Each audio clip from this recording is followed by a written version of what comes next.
चलिए साथ में ट्यूटोरियल शुरू करते हैं अपना। आज हम पढ़ने वाले हैं लिंक्स और इमेजेस के बारे में। थोड़ा बहुत हल्की बहुत ही थोड़ा बेसिक्स ऊपर से इनके हम अब तक पढ़ा है हमने। अब थोड़ा और डीप से जाके पढ़ते हैं। तो लिंक्स का पहले भी बताया होगा, थ्रोइंग टैग होता है, एंकर टैग, ठीक है। इसका चाहिए एट्रीब्यूट अपने को वो बताता है कौन से हम यूआरएल लिखना होता है इसमें, भाई कौन सा यूआरएल जाएगा। और ये जहाँ पे किस चीज को हम कन्वर्ट करना चाहते हैं, जिस टेक्स्ट को या उस किसी भी चीज को कन्वर्ट कर सकते हैं, कुछ भी डाल सकता हूँ मैं इस बीच में, और वो चीज एक हाइपरटेक्स्ट बन जाएगी। हाइपरटेक्स्ट मतलब लिंक बन जाएगा हाइपरटेक्स्ट, या फिर एक लिंक बन जाएगा टू अनदर वेब पेज, या तो कोई और एक वेब पेज होगा वो, या फिर वेब पेज तो होगा लेकिन वो अपने ही वेबसाइट का होगा। Web page in our directory और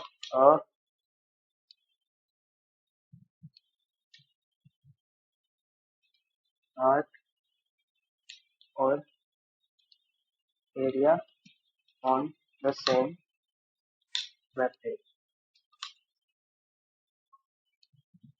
ठीक है। हाँ, तो इसके अंदर तो अपने को जिस चीज को भी हाइपरटेक्स्ट में कन्वर्ट करना है वो लिखना है, ठीक है। चलो मैं यहाँ पे लिंक करके एक वर्ड लिख देता हूँ, सेव करता हूँ, तो लाइव पे जाकर देखते हैं।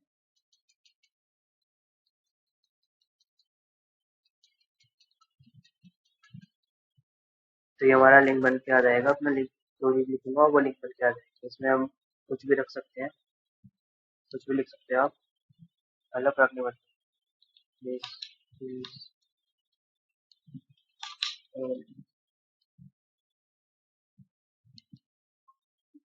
ठीक है, वो पूरा एक लिंक बन जाएगा।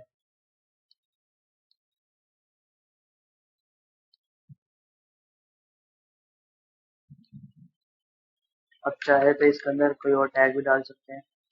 हाँ, बस टैग डालेंगे तो obvious सी बात है, डिव वगैरह तो डालूंगा नहीं ना, मतलब पूरा का पूरा पेज डालने की कुछ मतलब ज्यादा से ज्यादा इमेज जरूर यूज कर सकते हैं आप। इमेज को ही लिंक बना सकते हैं। तो सोर्स में यहाँ से कॉपी कर लेता हूँ,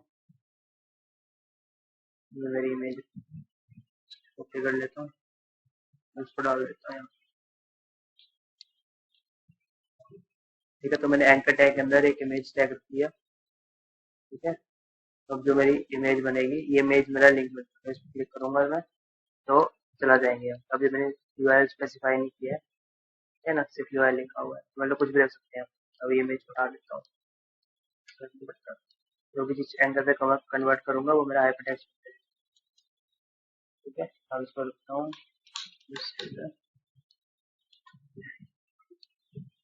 अब बात आती है इसके अंदर लिखना क्या है। तो जो जैसे मैंने यहाँ पे लिखा, तीन तीन तरीके से मैं चीजें लिख सकता हूँ, जिनमें से दो के बारे में आपको पहले बताया हुआ है। या तो दूसरी साइट का लिंक, पूरा पूरा यूआरएल, जिसको हम बोलते हैं एब्सोल्यूट यूआरएल किसी और वेबसाइट का, तो मुझे उस वेबसाइट पे लाकर छोड़ देगा।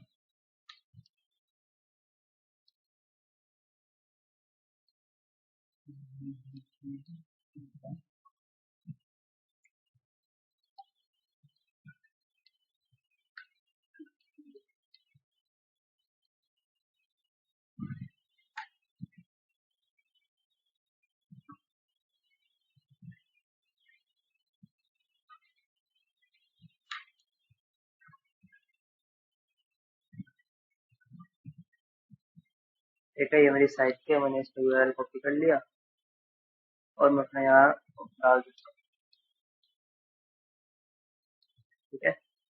तो अब ये मेरा लिंक वो काम कर जाएगा, ठीक है। अब एक बार ध्यान रखना, हाँ, कलर का, कलर नोटिस करते रहना इसका, बाकी इसके बारे में क्लियर कर दूंगा, ठीक है। हाँ, तो अब ये मैंने वेबसाइट बाहर से अपनी अपनी वेबसाइट के अंदर नहीं है, अपनी अपना पूरा वेबसाइट ही है, ठीक है। मतलब अपने वेबसाइट के सारे वेब पेजेस ही है सपोज, ठीक है। मेरी जो पूरी वेबसाइट है, सारे वेब पेजेस अपने यहाँ पड़े हैं। तो बाहर मैंने कोई वेब पेज को उसकी HTTPS प्रॉपर उसका एब्सोल्यूट यूआरएल डाला, तो ये होता है एब्सोल्यूट यूआरएल। ये था अपना एब्सोल्यूट यूआरएल,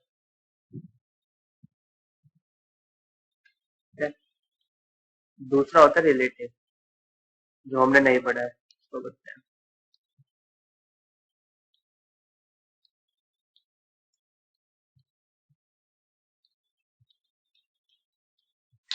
रिलेटिव यूआरएल, उसका क्या फर्क होता है, डिफरेंस इसमें बस इतना होता है कि अब मैं बजाय कि बाहर किसी वेबसाइट पर भेजने के बजाय मैं उसको अपनी वेबसाइट पे से किसी पेज पे भेजूंगा। मतलब जो मेरी वेबसाइट है उसी के किसी पेज, ठीक है। तो अब जैसे मैं सपोज चाहता हूँ कि ट्यूटोरियल 4 पे चली जाए, मैं क्या करूंगा, इस पे लेफ्ट क्लिक करता हूँ और उसका रिलेटिव पाथ कॉपी कर लूँ, तो फिर रिलेटिव पाथ तो यहाँ पे पेस्ट कर, ठीक है। इस पर तो देख लो, ये मेरा अब ट्यूटोरियल 4 आ जाएगा, इस पर क्लिक करना, एक मिनट इस पर रिफ्रेश करना भूल गया मैं।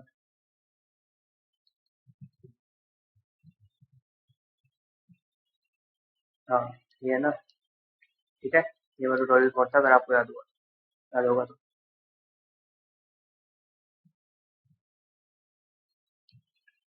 अब रिलेटिव पाथ आपको, अगर मैंने इमेज टैग पहले सिखाया था उसमें याद होगा, रिलेटिव पाथ क्या होता है। रिलेटिव पाथ होता है हम जिस फोल्डर में है उस फोल्डर से उस दूसरे फोल्डर पर जाने का पाथ, ठीक है। एक तो इसका एब्सोल्यूट पाथ होगा, एब्सोल्यूट पाथ मतलब प्रॉपर पाथ, जिसका एब्सोल्यूट पाथ दिखाऊंगा आपको मैं, जब कि यहाँ से कॉपी पाथ करके आएगा, वो तो ऐसा दिखता है, ठीक है। ये जो सी फोल्डर है तो मतलब ड्राइव है, तो मेरी कंप्यूटर में पड़ी है, उसमें यूजर्स होता है, डायल होता है, ठीक है। मतलब तो पूरा प्रॉपर पाथ हो गया। उसके अंदर जाके ट्यूटोरियल 1, अब ये है ट्यूटोरियल 1, ठीक है। अब ये मेरी फोल्डर है जो मेन, इसको बोलते हैं डायरेक्टरी। आगे गिटहब वगैरह पढ़ेंगे, गिटहब अलग चलाना सिखाऊंगा आपको, गिटहब गिटहब उसमें डायरेक्टरी अपडेट हो जाएगी। है ना, डायरेक्टरी होती है, जैसे फोल्डर होते हैं, फाइल्स होती हैं, डायरेक्टरी मतलब एक बिगर फोल्डर होगा, इसके अंदर आपकी पूरी साइट, ये मेरी डायरेक्टरी है। और मैं इस डायरेक्टरी तक पहुंचा हूँ, इस डायरेक्टरी के अंदर मेरा ट्यूटोरियल फोल्डर एचटीएमएल पड़ा है, ठीक है। अगर रिलेटिव पाथ की बात करूँ, अब ट्यूटोरियल 7 पे अभी मैं बैठा हूँ, तो इस डायरेक्टरी के अंदर तो पहले से हूँ ही मैं, यहाँ तक तो मैं पहले ही पहुंचा हूँ, बस मेरा ये क्वेश्चन बचा हुआ है। तो रिलेटिव पाथ वही होता है जो क्वेश्चन आपको बचा हुआ है, ठीक है।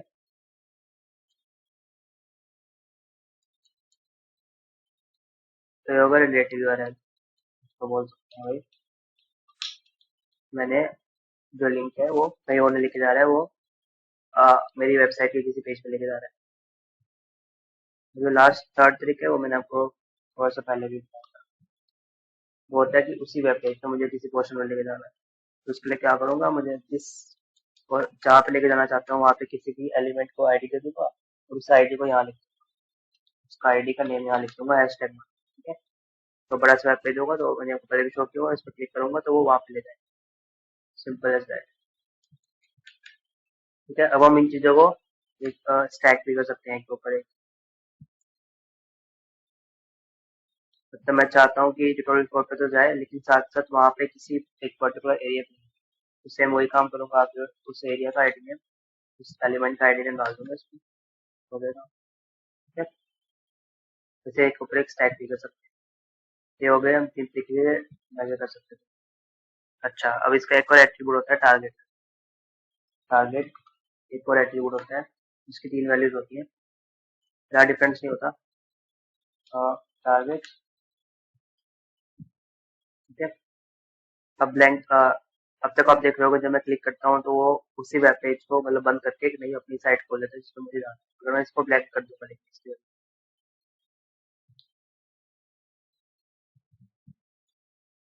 तो देखते हैं क्या है। अगर मैंने अब इसकी वैल्यू ब्लैंक कर दी तो वही साइट खोलेगा, लेकिन वो एक नए टैग में खोल देगा, ठीक है। ये होता है, वरना जो सेल्फ है, सेल्फ तो अपना होता ही है सेम, जब तक काम चलता आ रहा है, और डिफॉल्ट वैल्यू सेल्फ ही होती है, ठीक है। मतलब उसी पे खोल दिया इसने। अच्छा, अब कुछ में ऐसा होता है, अब मैं माइक्रोसॉफ्ट एज यूज कर रहा हूँ, तो जो है था सेल्फ का तो सबका सेम ही होता है, उसी डिफॉल्ट वैल्यू, अपना जो ब्लैंक है, हाँ, ब्लैंक और उसका एक और होता है पेरेंट, उसमें थोड़ा फर्क आ जाता है। वो तो ब्राउजर पे डिपेंड करता है, हल्का सा आपको देखना पड़ेगा, क्रोम यूज करता है तो शायद उसमें ऐसा होता है। जहाँ तो मैं एक्स्ट्रा यूज कर सकता हूँ, इस कोड के लिए डिफॉल्ट ब्राउजर सेट है ये मेरा, तो मुझे पता नहीं है, याद नहीं है, फिर भी सर्च कर लेना। तो उसमें क्या होता है, वो ब्लैंक करने पर बजाय कि नया वो खोलने पे वो विंडो ही पूरी पूरी नहीं खोल देता है, आपने देखा होगा साइड साइड होती है, तो वो नया नया विंडो खोल देता है। ठीक है, और पेरेंट पेरेंट ये काम करता है, मतलब इस अपनी विंडो पे ही बस नया टैब खोलता है वगैरह। चलो ये तो कोई सिंपल सी बात है, आप देख ही सकते हो, नेट पे देख सकते हो इसको। ये हो गया मेरा टारगेट। इसका टारगेट अभी सेल्फ ही सेट ब्लैंक कर देता हूँ, देखो बार बार क्लिक करना पड़ेगा। अच्छा, अब ये तो होगा, चलो ये सब कुछ। अब अगर मैं चाहता हूँ अपने टेक्स्ट को ऐसा टेक्स्ट बनाना जिस पे क्लिक करके डाउनलोड कर सकूँ, तो उसका कैसे करते हैं, चलो उसको देख लेते हैं। तो मैं चाहता हूँ मैं अपनी इमेज का यूआरएल डाल दूंगा। अब ये मेरे पास, या तो मैं इमेज को भी, यहाँ अगर इमेज है, या तो मैं इस इमेज का अपना वॉल डाल देता हूँ बाहर से, जहाँ जिस साइड पे पड़ी है उसका एब्सोल्यूट पाथ डाल देता हूँ, मेरे पास पड़ी है ये इमेज। मैं इसका रिलेटिव पाथ कॉपी कर दूंगा, और उसका रिलेटिव पाथ क्या होगा, इसका नाम ही होगा सिंपल, क्योंकि मैं उसी डायरेक्टरी में हूँ, उसी डायरेक्टरी की सारे सारे सिंपली पड़े हैं। आपको रिलेटिव पाथ खुद से लिखना भी आना चाहिए, वो भी सिखाऊंगा। ठीक है, और यहाँ पर लिखता हूँ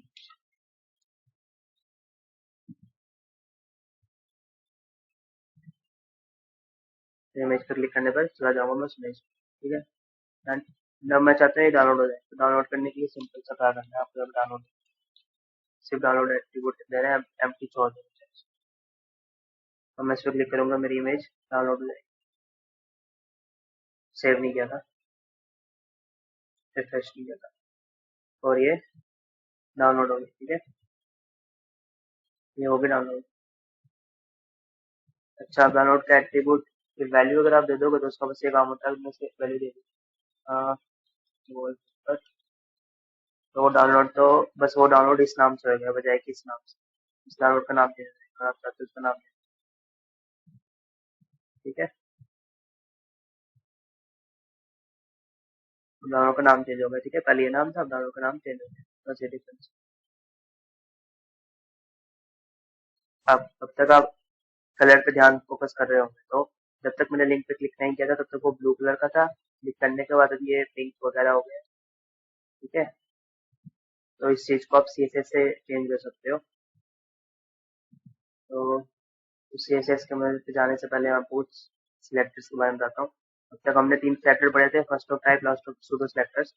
3 पढ़े हैं, first of type, last of type, end of type.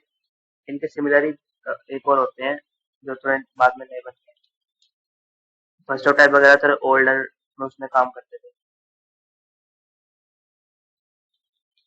जो नए आए थे उनका नाम था first child, last child, and child. अब वो पुराने वाले भी ब्राउजर सपोर्ट तो करते ही हैं। ठीक है, तो मैंने आपको उसमें बता दिया, वरना एंड चाइल्ड भी इस्तेमाल कर सकते हो, काम बिल्कुल से। ठीक है, अंदर वही वैल्यू डाल दिया, सेम है, फर्स्ट चाइल्ड है, last child, and child same काम करता है, चाइल्ड के लिए इस्तेमाल होता है ना वो।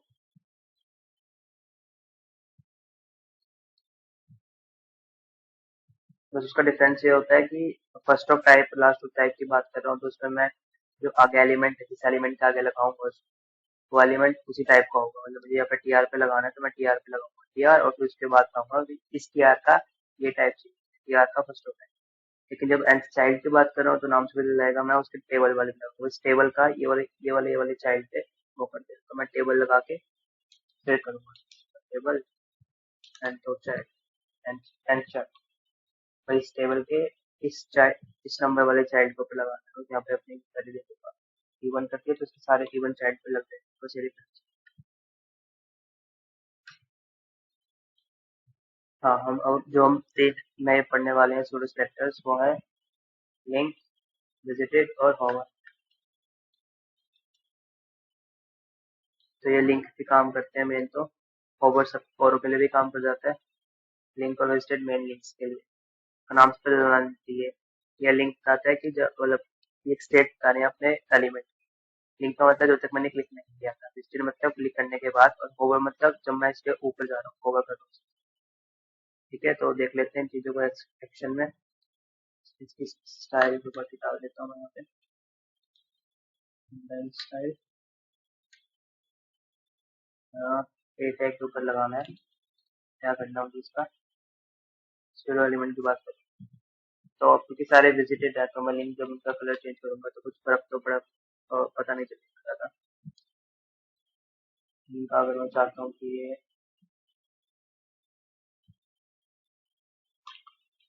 येलो में नॉर्मली बजाय के ब्लू, ठीक है, तो ये वो हो जाएगा। और विजिटेड के बाद खाली येलो लिखना, कलर करना है, कलर येलो हो जाए, सेमीकोलन लगा के बंद करना होता है। और विजिटेड के बाद मतलब क्लिक करने के बाद इनका कलर हो गया ग्रीन।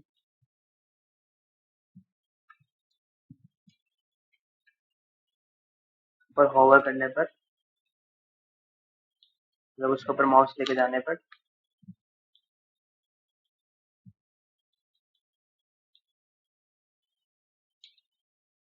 कलर रेड कर देते हैं, ठीक है। अब ये होवर है तो आप इसे भी इस्तेमाल कर सकते हैं। और लिंक लिस्ट मतलब क्लिक करने वाली चीज भी ऑब्वियसली इस्तेमाल करोगे, होवर आप किसी भी कर सकते हो, किसी भी इमेज पे, किसी भी चीज पे। इमेज का तो कलर होगा नहीं, राइट, कलर प्रॉपर्टी। तो टेक्स्ट की बात कर रहा हूँ, टेक्स्ट पे, पैराग्राफ वगैरह पे, मतलब जिसकी प्रॉपर्टी कलर है उस पर इस्तेमाल कर सकते हैं। ठीक है, अब ये लिंक शो करने के लिए मैं ऐसे करता हूँ, एक नया वो बना लेता हूँ, आपको इसकी दिख जाए।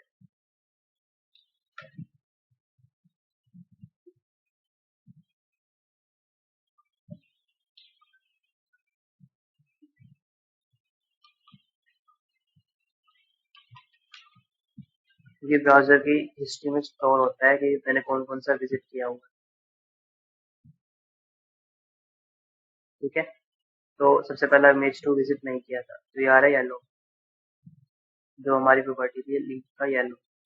विजिट करने के बाद ग्रीन कर दो तो वो सारे ग्रीन है, और होवर करने पर सारे क्या हो रहे हैं, रेड। ठीक है, अब मैं इसको विजिट करूंगा तो ये भी येलो से ग्रीन में कन्वर्ट हो गया, ग्रीन में कन्वर्ट, क्योंकि ब्राउजर को स्टोर हो गया है कि ये, ठीक है। और अगर आप चाहते हो कि अंडरलाइन वगैरह के साथ चेंज करना, जो अंडरलाइन आ रही है इसको चेंज कर सकते हो, तो टेक्स्ट की प्रॉपर्टी होती है, सिंपल सी। नॉर्मली चाहते हो कि बिल्कुल ही हट जाए तो एंकर टैग के ऊपर लगा दो, इसका नाम होता है टेक्स्ट डेकोरेशन। ठीक है, टेक्स्ट डेकोरेशन अगर आप मतलब जिस पे टेक्स्ट डेकोरेशन नहीं है उस पे चाहते हो तो अंडरलाइन, ओवरलाइन, लाइन थ्रू, ये सारी होती है। और क्योंकि ये एंकर टैग की जो डिफॉल्ट टेक्स्ट डेकोरेशन अंडरलाइन पे बैठी है, उसको अंडरलाइन से खत्म करने के लिए नन कर दो, नन से मतलब खत्म हो जाएगी। ठीक है, सबके खत्म हो गए। और फिर आप चाहते हो कि किसी एक स्टेट पे रहे तो उससे भी एक्सपेरिमेंट कर सकते हो, टेक्स्ट डेकोरेशन ओवर करने पर अंडरलाइन हो जाए तो ग्रीन होने ग्रीन रेड होने के साथ साथ वो अंडरलाइन भी हो जाए। ठीक है, अब अंडरलाइन भी होगा, अंडरलाइन भी होता है, ओवरलाइन भी होता है। ठीक है, तो इन सबके साथ एक्सपेरिमेंट कर सकते हैं बाद में बैठ के।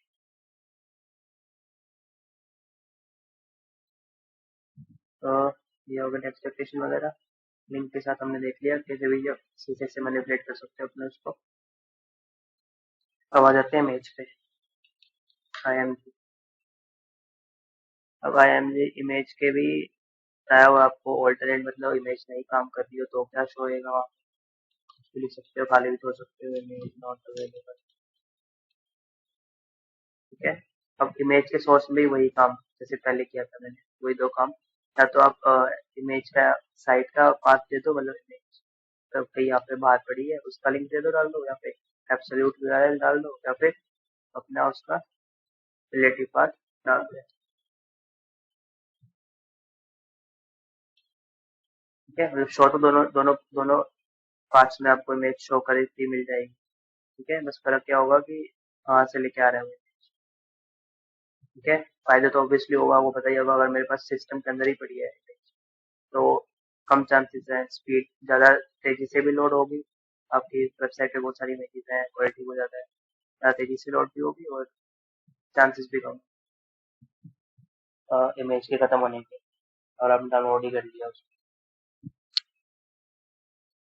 ठीक है, करना कुछ नहीं है, डाउनलोड करके आपको जो फोल्डर है, जिस फोल्डर पे आपको खोलना है उसके अंदर डाल देना है। ठीक है, जिसमें मेरा फोल्डर था, सारी फाइल्स पड़ी है, इसमें डाल दूंगा बस, ऑटोमेटिकली मेरे को VS कोड में यहाँ पे फिर दिखने लगे। तो ये हो गया सोर्स और ऑल। अच्छा, अब वैसे तो अगर मुझे इसकी विड्थ और हाइट चेंज करनी है तो मैं CSS से चेंज कर सकता हूँ, CSS से चेंज कर सकता हूँ, और CSS मतलब जिन तरीके से CSS चेंज होती है, मतलब स्टाइल टैग से चेंज कर सकता हूँ। तो स्टाइल या तो इनलाइन कर सकता हूँ, या फिर अलग से एक CSS फाइल बना सकता हूँ, या फिर यहाँ पर स्टाइल एट्रीब्यूट का इस्तेमाल कर सकता हूँ। ठीक है, राइट, सब कुछ आता है अपने को। अब इमेज टैग, क्योंकि इमेज का तो साइज चेंज करना काफी कॉमन चीज है, तो इसलिए इन लोगों ने इसके स्पेशली विथ एट्रीब्यूट का ही नाम दिया, विथ एट्रीब्यूट ही बन चुका है। मैं इसमें अब डाल सकता हूँ अपना विथ एट्रीब्यूट, और साइज चेंज कर सकता हूँ अपनी इमेज। ठीक है, और मैं साइज चेंज,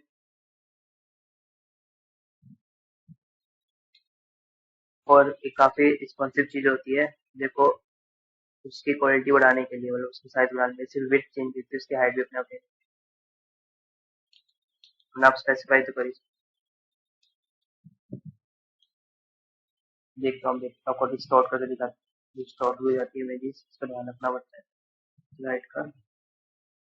ठीक है, तो मतलब मैं नहीं चाहता कि ऐसा हो, इसलिए ध्यान रखना पड़ता है।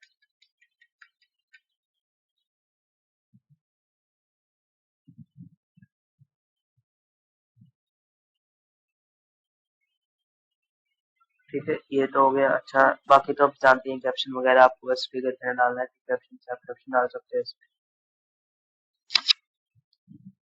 अब थोड़ा रिलेटिव पाथ की बात कर लेता हूँ, रिलेटिव पाथ समझा लेता हूँ डायरेक्टरी वगैरह से। डायरेक्टरी क्या होती है?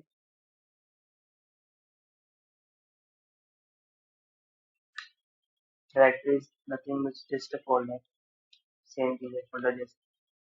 ठीक है, मतलब एक स्टोरेज स्पेस। बस ये है कि डायरेक्टरी मतलब थोड़ी फोल्डर से बड़ी चीज होगी, ड्रॉयर बनने में डायरेक्टरी। ठीक है, इस डायरेक्टरी के अंदर मेरा सारा वो पड़ा है। अब सपोज मैं यहाँ पे एक नया फोल्डर बना रहा हूँ, फोल्डर बन करके फोल्डर बना दिया। ठीक है, या फिर हाँ, फोल्डर बना देता हूँ इमेजेस का, इमेजेस का एक मैंने फोल्डर बनाया, या एक से फोल्डर बनता है, इससे फाइल बनता है। ठीक है, बन गया फोल्डर, और मैं ये तीनों अपनी इमेजेस, या फिर जो तीसरी वाली है जो मैंने ली है लास्ट पे, ये है ना, इसको यहाँ से उठा के इसके अंदर डाल देते हैं। ठीक है, अब ये इमेज इसके अंदर चलेगी। ठीक है, अब इसका पाथ चेंज होता है। पहले ये बाहर थी डायरेक्टली, मतलब ट्यूटोरियल 1 के बाद, उसके बाद मतलब ट्यूटोरियल 1 के बाद जो चीजें पड़ी हैं उन सबके लेवल पे थी। तो आप देख सकते हो कि इमेज, जैसे मैं यहाँ पे एडिटेशन करता हूँ, सबसे इमेज की थोड़ा हट के आ रही है, तो ये असल में इस इमेज फोल्डर के अंदर पड़ी है। ठीक है, ये सारे एक लेवल पे, सारी चीजें एक लेवल पे, ये फोल्डर इन सब फाइल्स के साथ एक लेवल पे, बट इस फोल्डर के अंदर आई, तो ये मेरी इमेज इन सबसे एक नीचे लेवल पे। ठीक है, तो अब इसका रिलेटिव पाथ चेंज हो गया, देखना मेरा काम नहीं करेगा, रिलेटिव पाथ मैंने गाने के हिसाब से डाला। ठीक है, वो काम नहीं करा, इमेज नॉट अवेलेबल आ गया। तो अब इसका रिलेटिव पाथ क्या बनेगा? अब मैं इस डायरेक्टरी के अंदर तो हूँ। ठीक है, मैं ट्यूटोरियल 7 खोला हुआ है, तो मतलब मैं डायरेक्टरी के अंदर तो हूँ। मुझे क्या करना है, जैसे पहले मैं सिर्फ उसका नाम लिख देता था उस फोल्डर का, सेम अगर मैं उसी लेवल पर, अगर आप सेम लेवल पर हो तो सिर्फ उसका नाम है। ठीक है, तो मुझे इमेजेस के अंदर जाना है, तो सबसे पहले क्या करूंगा मैं, इमेजेस पे जाना है, ऑब्वियस सी बात है। उस फाइल पे जाने से पहले मुझे इमेजेस पे जाना पड़ेगा, तो पहले इमेजेस का नाम लिखता हूँ जिस फोल्डर में है, उसके बाद बैक स्लैश मार के, बैक स्लैश मार के आप जंप करते हो अंदर। ठीक है, तो वो अपने आप दिखा देगा उसके अंदर क्या क्या चीजें, और फिर नाम नाम लिख सकते हैं। ठीक है, ये मेरा मुझे gutpub.com। ठीक है, अब इसके रेडी पास ऐसे बनते हैं, इमेजेस के अंदर है, अब वो काम करते हैं। ठीक है, वरना आपको ये नहीं करना, वेस को यूज करना है तो सीधा यहाँ से रिलेटिव पाथ कॉपी करो, तो वो पेस्ट कर दो, देखना सेम रिलेटिव पाथ जो मैंने, एग्जैक्ट सेम यही रिलेटिव पाथ है। ठीक है, और रिलेटिव पाथ इसके चेंज होता रहता है, और अगर मैं इस इमेज के अंदर चला जाऊंगा, मतलब ऑब्वियसली बात होगी चेंज, ये हो गया रिलेटिव पाथ। अच्छा, अंदर जा सकते हैं, वैसे बाहर भी आ सकते हैं, तो बाहर कैसे आते हैं? तो बाहर आने के लिए क्या करता हूँ, मैं इसको उठा के बाहर कर देता हूँ, तो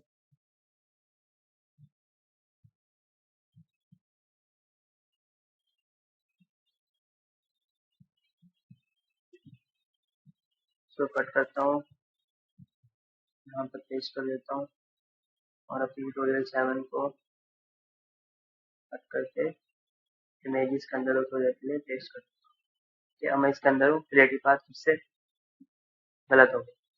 अब क्या करना है? अब सबसे पहले अब मैं एक लेवल अंदर हूँ, पहले यहाँ से मुझे अब बाहर आना है। बाहर आने के लिए क्या करते हैं मुझे? इसका क्रिएटिव पाथ ही कॉपी कर लेता हूँ मैं। अब मुझे सुनना है कॉपी क्रिएटिव पाथ और कंट्रोल 7 के अंदर होना मैं।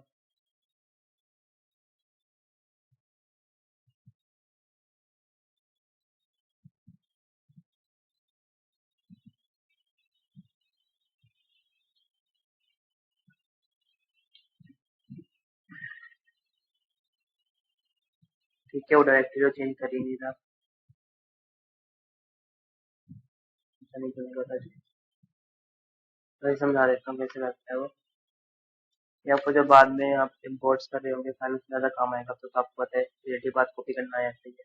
ऐसे पेरेंट डायरेक्टरी में जाने के लिए हम ये यूज करते हैं। इसका मतलब होता है एक लेवल ऊपर चला जाओ, ठीक है।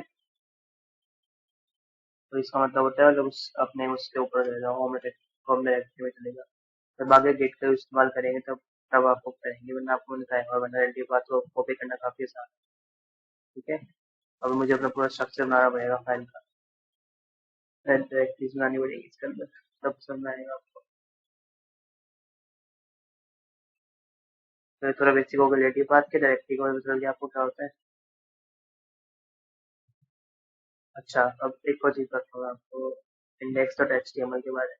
अगर आपने नोटिस करा होगा या फिर और कहीं वो देखे होंगे ट्यूटोरियल्स, तो सारे index dot H T M L बनाते हैं, अपनी फाइल का नाम क्यों रखते हैं? तो सोचा है वो इसलिए कि कभी कभार रिलेटिव पाथ डालने में कमी हो जाती है, ठीक है। अब अगर सपोज ऐसा हुआ कि मैंने एक फोल्डर है, उस फोल्डर के अंदर काफी सारी फाइल्स होती है dot H T M L, ठीक है। मुझे उसमें से किसी एक पर्टिकुलर अपनी फाइल को खोलना था, उसका पाथ डालते समय वो उस फाइल का नाम एंड उसका नाम लिखना भूल गया, इमेजेस तक लाकर छोड़ दिया मैंने। मतलब उस ब्राउजर को पता है कि इमेजेस के अंदर वाली कोई फाइल खोलनी है, इसलिए नहीं पता कौन सी फाइल खोलनी है, उसका नाम लिखना भूल गया। वो browser automatically index dot H T M L खोल देगा, index dot H T M L.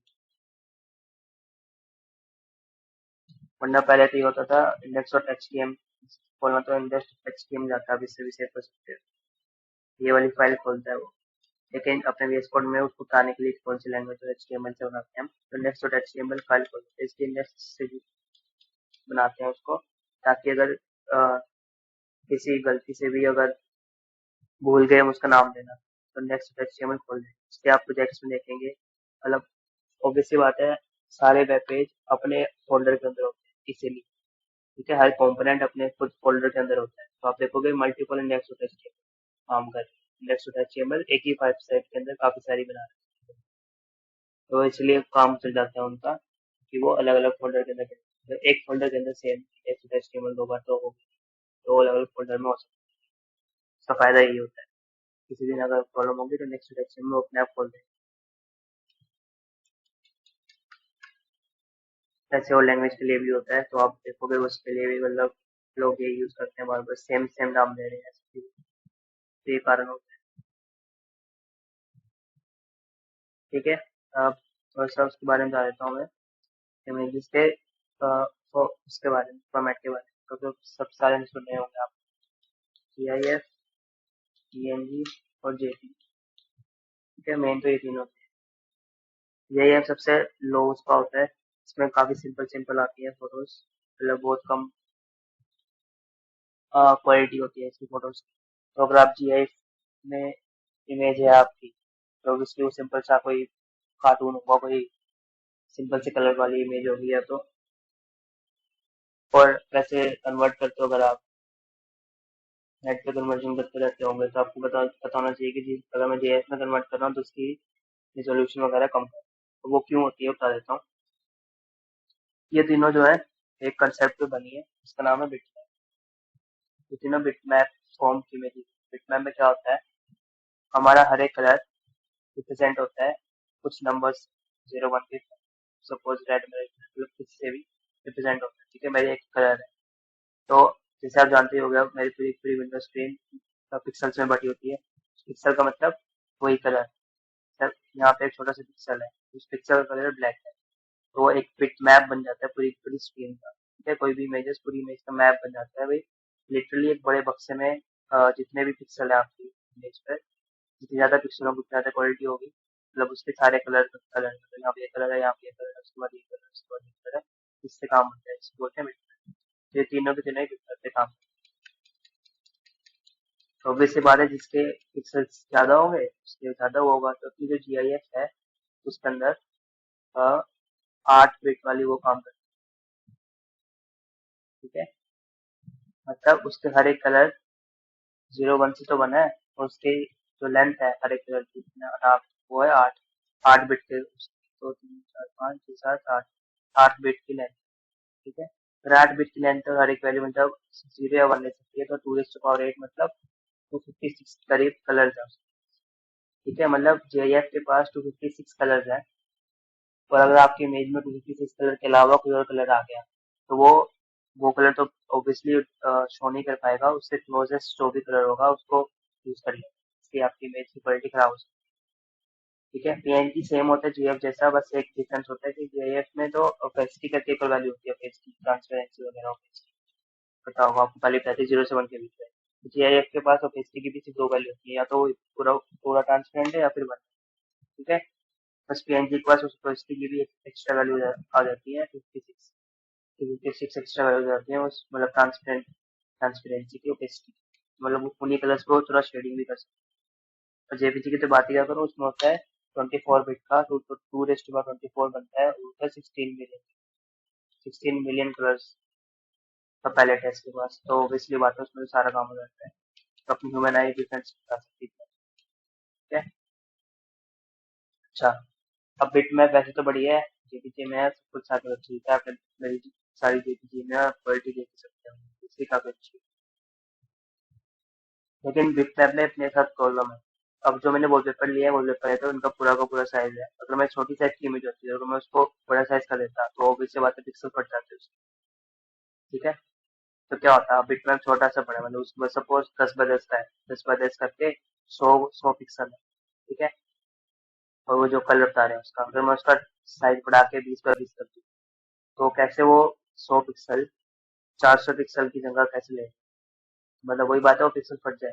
तो इसलिए बिटमैप का ये काम, ये मतलब जब रीसाइजिंग करते हैं तो बिटमैप अपने आप वो प्रोड्यूस कर लेते हैं पिक्सल, मतलब सही से काम नहीं करते। एक दूसरी चीज होती है एसवीजी होते हैं, एसवीजी फाइल्स, वो बिटमैप पे काम नहीं करती है, मैथमेटिकल फॉर्मूला पे काम, मैथमेटिकली जनरेट करती है वो इमेजेस को। तो जैसे मैं अपने साइज का इमेज का साइज चेंज करूंगा, वो पूरी की पूरी इमेज दोबारा से उस फॉर्मेट से जनरेट हो जाएगी, रिप्रोड्यूस दोबारा से करेगा, इसलिए एसवीजी फाइल्स रिस्पॉन्सिबल, ठीक है।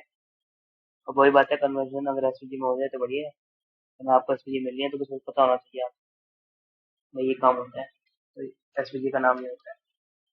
हाँ, एसवीजी होता है स्मार्ट वेक्टर ग्राफिक्स, नाम होता है वेक्टर ग्राफिक्स का काम, ठीक है। अब 2 3 बढ़िया साइट्स का देता हूँ आपको मैं, टाइम बचा तो, इनका लोग काफी इस्तेमाल करते हैं, तो पता ही होगा फ़ॉन्ट्स के बारे में, और अगर आपको बताओ तो फ़ॉन्ट्स चाहिए आपको अगर अपने उसमें, चलो फ़ॉन्ट्स देखने में जाता तो फ़ॉन्ट्स गूगल को ऑब्वियसली इस्तेमाल करो, गूगल फ़ॉन्ट्स पे जाओ, देखने के लिए बढ़िया है, दूसरी बात आराम से दिखा भी देता है आपको, अपना मर्जी से आप चॉइस चूज कर सकते हो, ठीक है। ऑप्शन मिल जाते हैं ना अपने सामने से, वैसे जो आपको पसंद आए, ठीक है, नए नए आते रहते हैं इसके पास।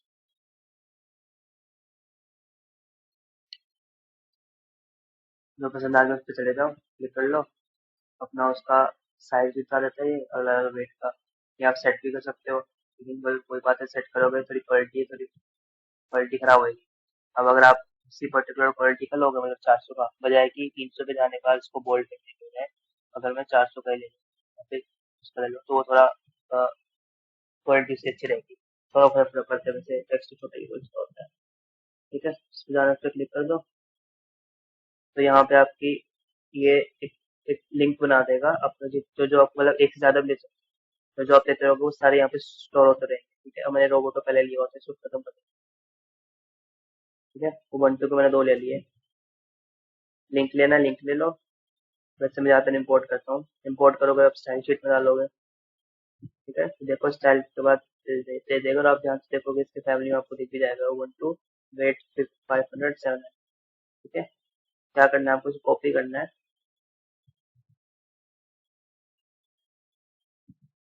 और डाल देना ढाके यहाँ पर। ठीक है, ये हो गया इम्पोर्ट। या तो स्टाइल एलिमेंट बना के इम्पोर्ट कर लो अगर आप HTML में चाहते हो, वरना अगर आप स्टाइल CSS की बात करें तो उसमें खाली ये चीज मतलब एक्सटर्नल CSS फाइल है, आपको वहां से वो इम्पोर्ट कर देगा।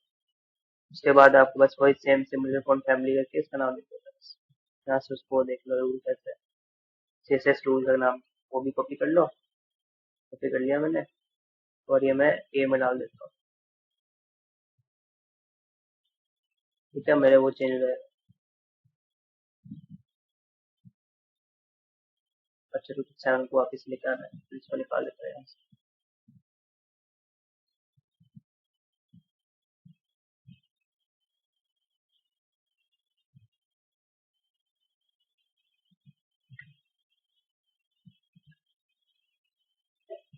और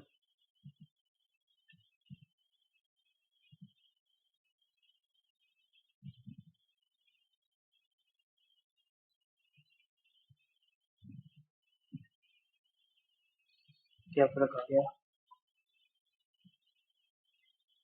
फोटो भी नहीं विजिबल हो रही है। जो लिंक है ना, यहाँ पे डालना था, सॉरी, तभी प्रॉब्लम आई थी वो। ठीक है, हाँ, तो कहाँ था मैं, क्या कर रहे थे हम, अच्छा हाँ, वो देख रहे थे ना, हाँ, तो फॉन्ट चेंज हो गया होगा, देखा होगा। ठीक है, ये देखो लिंक टैग का फॉन्ट चेंज हो गया। ठीक है, तो एक तो होता है गूगल फॉन्ट्स, दूसरी है अपने आइकन्स के लिए फॉन्ट। आगे जाकर रिएक्ट में मटेरियल जो आई आइकन्स यूज करेंगे, मतलब इसका बाद में इस्तेमाल नहीं पड़ेगा, लेकिन फ्रंट एंड में मदद आती है, छोटा प्रोजेक्ट आप यूज कर सकते हो।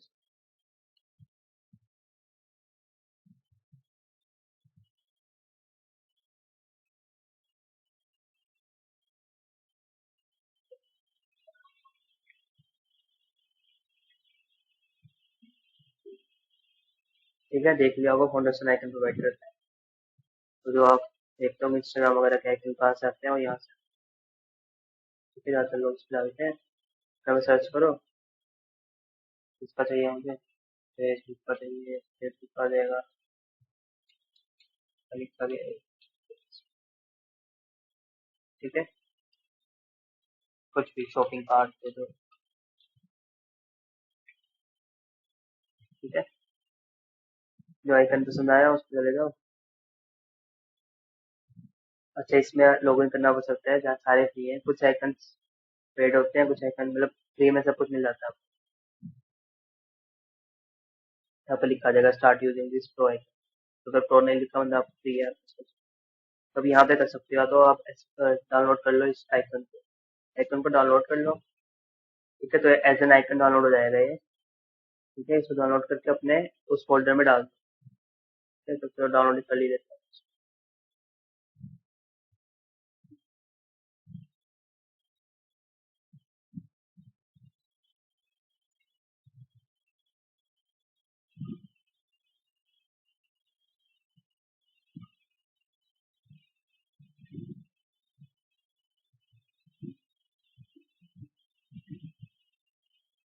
इसके यहाँ डाल देता हूँ। ठीक है, डाल दिया मैंने, SVG में आए। और अब ये मेरे यहाँ पर आ गए इंस्टाग्राम में तस्वीर। ठीक है, अब ये इमेज नहीं है, आइकन है, ये फोटोसम का प्रॉपर्टी है। तो इसको अगर मुझे यूज करना है तो बजाय कि इमेज डाल के, इमेज को तो इमेज में डाल सकता हूँ, मैं इसको ऐसे यूज कर कॉपी कर लो। मतलब आई टैग, आइकन टैग होते हैं, नया है। ठीक है, मतलब पूरे को पूरा सब कुछ उसको कॉपी करना है, ताकि आपको उसमें ये भी आ जाए। हाँ ये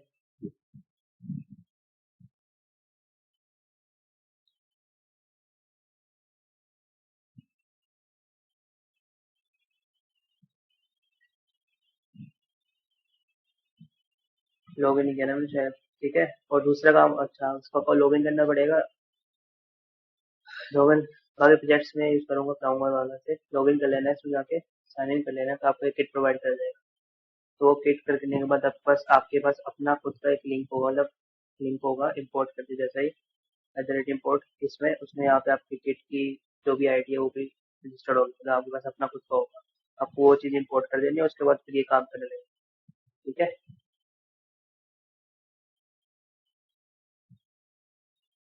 तो ठीक है, आजकल इतना काफी है, फिर कुछ हो गया। लिंक पढ़ लिया, इमेज पढ़ लिया। ठीक है, इमेज के बारे में रिस्पॉन्सिवनेस बताया होगा मैंने आपको। रिस्पॉन्सिवनेस मतलब क्या होता है कि एक ही हमारी वही चीज अलग अलग डिवाइसेस पे काम करती है। तो उसको इंस्पेक्ट करके देखते हैं अगर, तो इससे बात है कि जब मेरा डिवाइस चेंज होगी तो उस हिसाब से मेरी चेंज होगी। ठीक है, तो अगर जब हम पढ़ेंगे अपनी वेबसाइट को रिस्पॉन्सिव बनाना, तो किसी बात है उसमें इमेज को भी रिस्पॉन्सिव बनाना भी अपने साथ हो जाएगा। वरना लोग इसके अंदर ही, डिजाइनर्स इसके अंदर ही रिस्पॉन्सिव बना सकते हैं। ठीक है, वो दो तरीके से होता है, और एक होता है विड्थ वाला तरीका, तो उसका काम होता है साइज से। साइज डाल के इसे एक बार देख लो, इसको करेंगे हम दूसरे तरीके से, मतलब CSS की मदद से ही करेंगे बाद में। तो इसको वैसे देखने के लिए लोगों की रिकॉर्ड में देखते हैं। और या कोई क्वेश्चन पूछते तो आपको बताओ, तो ऐसे करते हैं। मैक्स विथ 400 पिक्सल में 50 विजिबल साइज इसका। ठीक है, VH आपको बताया था मैंने पहले, VH होता है vertical height, 50% of vertical height. अगर मैंने 50 VH लिखा है, तो जो भी मैंने लिखा है XVH, इसका मतलब है X% of vertical height. Vertical height मतलब अपनी ब्राउजर की जो व्यू पोर्ट है उसकी हाइट। ठीक है, अभी ये रिस्पॉन्सिव चीज होती है। रिस्पॉन्सिव बनाना हो तो अपन EM REM यूज करते हैं, जैसे PHP यूज करते हैं। क्योंकि कोई मेन प्रॉब्लम ही क्या है, हमारे व्यू पोर्ट की हाइट और विड्थ डिवाइस के साथ चेंज हो रही है। तो अगर मैं उसका परसेंटेज बना दूँ, तो जब मैं चाहता हूँ कि जब इसका साइज कम है, मेरी इमेज का भी साइज कम है, तो अगर मैं उसको परसेंटेज ऑफ दिस चीज बना दूंगा, तो मतलब उस हिसाब से जैसे मेरी हाइट कम होगी, उसकी परसेंटेज कम हो जाएगी। ठीक है, तो मैंने क्या, मैं इस फॉर्म में क्या लिखा है, ये जो पहली चीज है ये कंडीशन है। कंडीशन कह रही है कि maximum weight 400 pixel. Maximum weight होता है मेरे इसका, इसकी मैक्सिमम वेट अगर 400 पिक्सल है, मतलब 400 पिक्सल के अंदर वाले डिवाइसेस पर 50 VW लगा दो।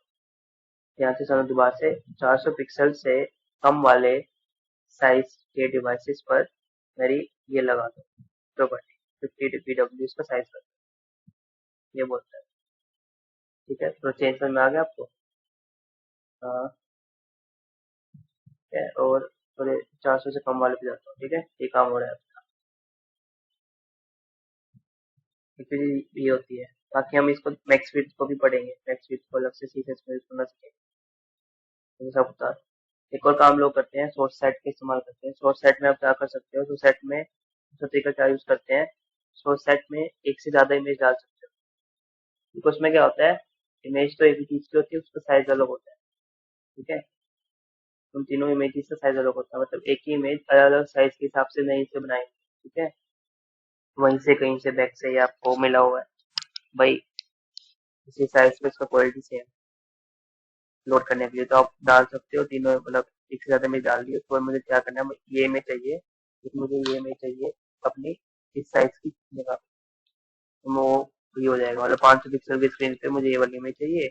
और तो सेट में वही कह रहा हूँ, एक से ज्यादा डाल सकते हो, फिर दूसरी डाल दूंगा, उसमें लिख दूंगा दूसरी का नाम, और उसके बाद वो कौन सी साइज चाहिए सीधा वो आ जाएगा। यहाँ पे पिक्सलों में कर सकते हो आप शायद, खाली 5 मिनट से भी काम चल जाएगा।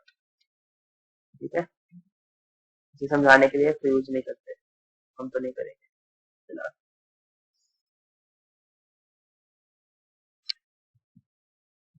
ठीक है, तब आप, मुझे नहीं लगता कि मतलब बड़े से बड़ा कोड देखोगे आपको तो इमेज या लिंक में आपको तो लगेगा भाई ये क्या हो रहा है, अंदाजा लगा ही पाओगे आप।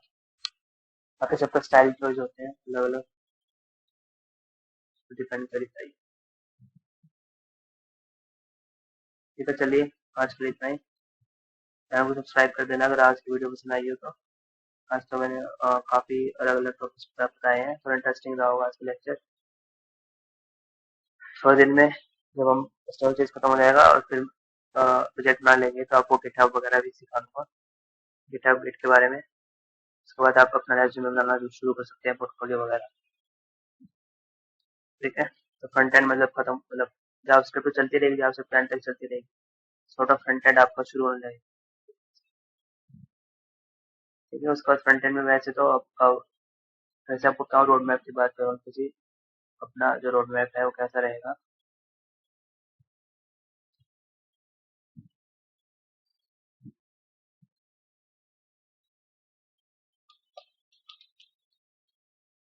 तो बेसिक जो अपने को सीखना है वो होता है HTML, CSS और जावा।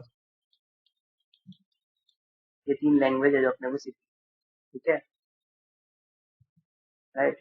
बाकी जो भी लैंग्वेज के प्रकार आएंगे आगे वो सारे इन सब पे बेस्ड है। अगर आपको सैस सीखनी है,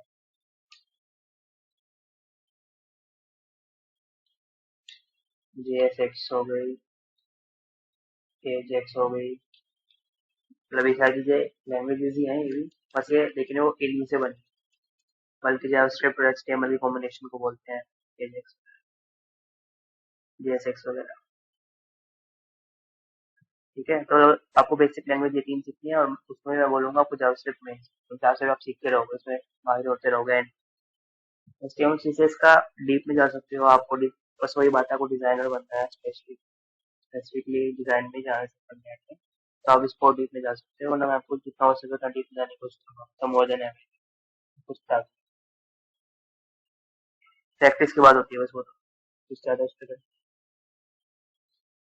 ठीक है, वरना हम मेनली हम, मैं मन स्टैक की बात कर रहा हूँ, मन स्टैक करेंगे हम अपने फुल स्टैक में। बाकी PHP वगैरह और अपने MySQL डाटाबेस वो भी सब कुछ यूज कर सकते हैं। मन स्टैक क्या होता है, मतलब अपने को पूरा फुल स्टैक फ्रंट एंड और बैक एंड बनाना है आपकी साइड। ठीक है, फ्रंट एंड और बैक। तो ऑब्वियसली बात है, हम यूज कर सकते हैं फ्रंट एंड और बैक एंड एनी चीजों से। फ्रंट एंड पे कौन सी लैंग्वेज यूज कर रहे हो, बैक एंड पे कौन सी लैंग्वेज यूज कर रहे हो। अब ज्यादातर लोग बैक एंड पे C++ वगैरह, PHP वगैरह, PHP वगैरह और पाइथन जो कि ये सब कुछ यूज करते थे। जावास्क्रिप्ट क्यों नहीं यूज करते थे, कि जो जावास्क्रिप्ट थी वो इतनी पावरफुल लैंग्वेज नहीं थी। ठीक है, बैकएंड के लिए बनी नहीं थी, बैकएंड के लिए बनी नहीं। अगर उसको नॉर्मल तरीके से हम बैकएंड के लिए यूज करते हैं तो अभी तक ऐसा कोई इंजन नहीं बना था जो उसका काम कर सके बैकएंड के लिए, उसको सेम स्पीड जो कंपेरेटिवली यूज करो। तो क्रोम का जब V8 इंजन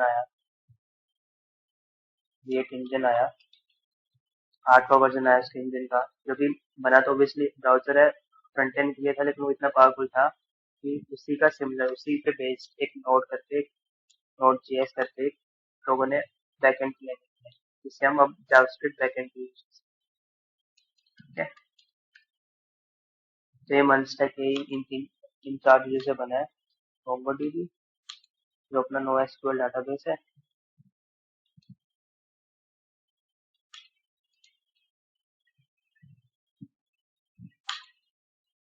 एक्सप्रेस, नोड और React। पहले React और नोड। ठीक है, सबसे, अब इन तीनों चीजों में जो मेन चीज है वो है React, तो जिस पे टाइम लगेगा आपको, वही लगेगा आपको नया सीख। एक्सप्रेस, नोड और MongoDB बहुत ज्यादा सिंपल चीजें हैं, मतलब इतनी नहीं एडवांस। पहले React है, React के बाद एक्सप्रेस है, एक्सप्रेस के बाद नोड है, और MongoDB तो डाटाबेस है simple. It's sort of like an app, GitHub जैसी चीज हो जाएगी MongoDB। इसके बाद आपको कमांड्स याद करने पड़ेंगे, थोड़ा समझना पड़ेगा। ठीक है, एक बार मंथ स्टैक कंप्लीट कर दूंगा तो PHP वगैरह भी सिखा दूंगा, PHP और MySQL वगैरह, MySQL के बारे में भी बता दूंगा, ताकि आप मतलब मंथ स्टैक के अलावा भी यूज कर सको। PHP तो बढ़िया लैंग्वेज है प्रॉपर। तो वरना मेरे अपना HTML सीखा, जावास्क्रिप्ट के बाद हम React सीखेंगे। ठीक है, और बीच में उसकी लाइब्रेरीज वगैरह सारे सीखते रहेंगे, प्रोजेक्ट्स बनाते रहेंगे। HTML सीरीज करने के बाद जावास्क्रिप्ट का हल्का सा लेंगे बेसिक, उसके बाद प्रोजेक्ट बनाएंगे अपने फ्रंट एंड। तो चलिए फिर, आज का इतना काफी है। चैनल को सब्सक्राइब कर लेना, लाइक वगैरह करके करो।